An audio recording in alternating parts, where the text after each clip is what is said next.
কাছে ক্ষমা চায়, আমি তার পাপ কি করে দিব? ক্ষমা করে দেব।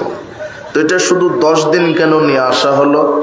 আল্লাহ আমাদেরকে সঠিকটা বোঝার মানার তৌফিক দান করুন, আল্লাহ। এই জন্য রমাদান টোটালি রহমত, টোটালি দয়া, টোটালি ক্ষমা, টোটালি নাজাতের মাস।